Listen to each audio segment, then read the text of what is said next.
जोंनि बिटिसि ओनसोलाव भारत सरकारनिफ्राय माखासे रां अनसुंथाइ फैयो, आसाम सरकारनिफ्राय माखासे रां अनसुंथाइ फैयो। बे रां अनसुंथाइफोरखौ लानानै जोंनि ओनसोलनि गोरिब गुन्द्रा रायजो राजाफोरखौ जौगानायनि थाखाय गोबां खामानि मावनो हायो। भारत सरकारनि माखासे मोजां मोजां जि स्किम्सफोर दङ बेखौ जोंनियाव इमप्लिमेन्ट खालामनो हायो। आसाम सरकारनि स्किम्सफोरखौ जोंनियाव इमप्लिमेन्ट खालामनो हायो। अब्लासो जोंनि गोरिब गुन्द्रा थाखोनि गासैबो थाखोनि सुबुंफ्रा जौगानो खाबु मोनगोन। नाथाय दिनै नुनो मोन्दों गभर्नमेन्टनि थाखानाय स्किम्सफोरखौबो मोजाङै इमप्लिमेन्ट खालामाखै।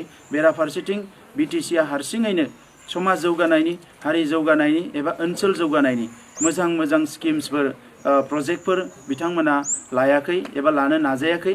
दा बेनि थाखायनो जोंनि ओनसोला गोग्लैसोनानै दङ। जोंनि ओनसोलनि लामा सामा, जोंनि ओनसोलनि न' बां बायदिसिना गाज्रि अबस्थायाव गोग्लैनानै दङ। भारत सरकारा होनदों जे जिखिनि मानसिफ्रा गोरिब मानसिफोर बिसोरनो बयनोबो गंसे गंसे न' होनांगौ।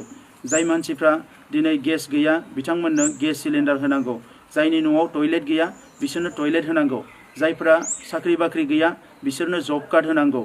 जायफोरा दिनै गोरिब गुन्द्रा गाहाय थाखोनि बिपिएल थाखोनि बिसोरनो बयबो जाहाथे बोथिनै ओंखामखौ मोजाङै मोनजायो, ओंखाम मोनजायैनि थाखाय थैनो गोनां जाया, बेनि थाखायनो बयनोबो रेशन कार्ड होनांगौ।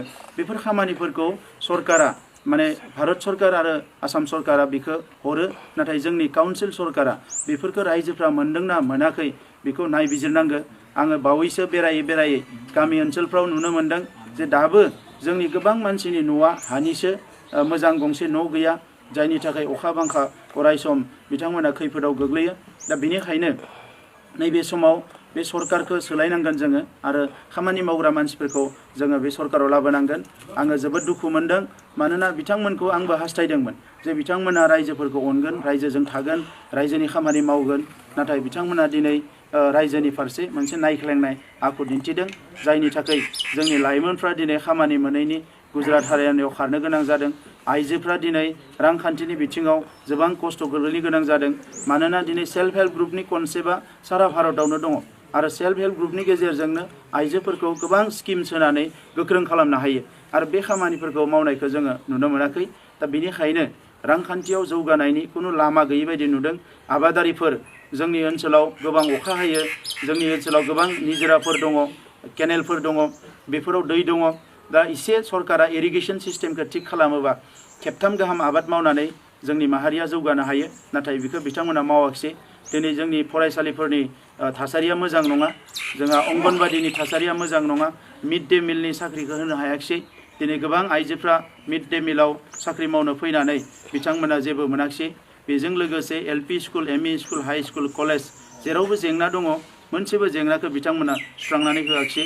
दा बेनिखायनो दिनै जोंजों लोगोसे गुबुन हारिनि मानसिफ्राबो खुद्रिदों। दा बेवहाय बिनि सुस्रांनायनि लामाया मोनसेल', जाय बिथांमोना 19 बोसोर हारिनि जौगानायनि, ओनसोल जौगानायनि खामानिखौ नांगौ बायदि मावाखै। बे सुबुंफोरखौ सोलायनानै जायफोर मानसिया समाजनि खामानि मावगोन बे मानसिफोरखौसो बै ओनसोलफ्राव बिजाथि महरै नोंथांमोना दैथायहरो। आं बेखौनो खावलायो।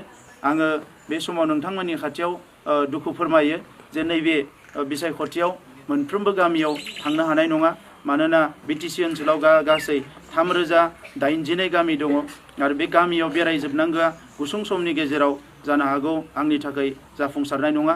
दा बेनिखायनो आङो नैबे बिसायख'थिनि उनाव इउपिपिएलनि सरकार दानायनि उनाव मोनफ्रोमबो गामियाव बेरायगोन आरो गामिनि रायजो राजाफोरजों सावरायनानै बबे गामियाव मा खामानि मावनांगौ बेखौ नोंथांमोनजों सावरायनानैसो थांखि लागोन।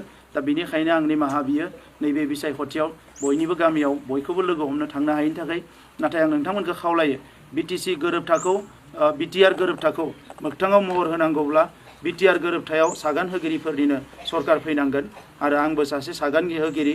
दा बे हिसाबै आं नोंथांमोनखौ खावलायदों इउपिपिएलनि सरकारखौ लाबोयोब्ला बिटिआर गोरोबथायाव जिखिनिया जोंहा इउनिभार्सिटि जानांगौ दङ, मेडिकेल कलेज जानांगौ दङ, एनआइटि जानांगौ दङ, गोजौनिफ्राय थोंजोङै रां फैनांगौ दङ, केसफ्रा जोबनांगौ दङ, गुबुन गुबुन जिफोर खामानि स्कुल कलेज प्रभिन्सियेलाइज जानांगौ दङ बे खामानिफोरखौ मावफुंजोबनोबा नांगौब्ला जेरैखि जाया इउपिपिएलनि सरकारा फैनांगोन, सागानगिरिफोर थानाय सरकारा फैनांगोन। दा बेनि थाखायनो आं नोंथांमोनखौ खावलायो ओंखारनानै ट्रेक्टरनि सावगारियाव भट होयो आरो नोंथांमोना बांसिननिफ्राय बांसिन भट होनानै इउपिपिएल दोलोनि बिजाथिफोरखौ मोनफ्रोमबो बियाबनिफ्राय देरहाहोहरनानै मोजां मोनसे सरकार दानायाव नोंथांमोना मदद खालामगोन। बेनि थाखाय आं नोंथांमोननिसिम आंनि खुलुमनायखौ बावहरबाय। गोजोन्थों।